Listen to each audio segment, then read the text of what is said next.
కానీ ఇటువంటి విషయాలు మాట్లాడినప్పుడు చాలా భావోద్రేకంగా, అంటే ఎమోషనల్గా అనిపిస్తుంది నాకు. ఎందుకనంటే నేను పెరిగిన గ్రామాలేనా ఇవి, మన సంస్కృతి ఎందుకు ఇలా తగలడిపోతుంది అని బాధపడే వాళ్ళలో నేను ఒకడిని. ఈ మధ్యన ఒక గ్రామం వెళ్తే మాకు ఒక శాంతి రథం కావాలండి అని అడిగాడు ఒక ఆయన. అంటే ఎవరన్నా కాలం చేస్తే తీసుకెళ్ళడానికి ఒక రథం. నేను అదేంటి బాబాయ్, మన ఊరు శ్మశానం దగ్గరే కదా, అంత శాంతి యాత్రకి అంతిమయాత్రకి శాంతి రథాలు పెట్టుకునేది టౌన్లో పెట్టుకుంటారు కదా, అంత అవసరం ఏముంది అన్న. ఒరే అబ్బాయి, నీకు అర్థం కావట్ల పరిస్థితి ఏంటో గ్రామాల్లో ప్రస్తుతం. ఎవరన్నా చనిపోతే నలుగురు రావట్లేదురా బాబు, ఇద్దరు ముగ్గురు వస్తే నాలుగో వాడిని మేమే బతిమాలు తీసుకురావాల్సి వస్తుంది. ఆ నలుగురు కూడా దేనికి, ఈ పాడిని ఆ రథం మీదకి ఎక్కించడానికి సుమా, శ్మశానం దాకా మోసే ఓపిక కూడా లేదు ఈ నలుగురికి.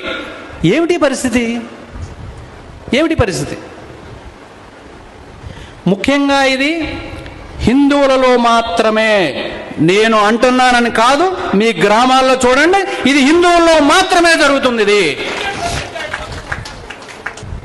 ఆయన ఇంట్లో ఏదో పెళ్ళయిందట, అందుకు రాకూడదు. ఈయన ఇల్లు కట్టుకోవడానికి శంకుస్థాపన చేశాడట, రాకూడదు. ఎవడండి చెప్పింది ఇవి? ఎవరండి? ఎక్కడి నుంచి వచ్చినాయి? సాటివాడికి అవసరం వచ్చినప్పుడు నిలబడలేని నీ మానవత్వం దేనికి అని అడుగుతున్నా నేను. మన గ్రామాల్లో ఈ తీరు మారాలి. ఎలాగూ మనకున్నదాన్ని పిల్లల్ని ఆస్తులు అమ్మి ఒకడిని అమెరికా, ఒకడిని ఆస్ట్రేలియా, ఎక్కడికో చోట పంపించి వాళ్ళ గురించి మనం చెప్పుకుంటూ, వాళ్ళ ఫోటోలు స్నేహితులు చూపించుకుంటూ కాలం గడిపేస్తున్నాం మనం. కనీసం మనమన్నా మన సాటివాడికి అవసరం వచ్చినప్పుడు ఒక అరగంట సమయం కేటాయించండి. మీరు శంకుస్థాపన చేసినా పర్వాలా, ఇంట్లో పెళ్లి చేసినా పర్వాలా, భగవంతుడు మిమ్మల్ని దీవిస్తాడు కానీ శపించడు ఇటువంటి కార్యక్రమాల్లో మనం పాల్గొంటే.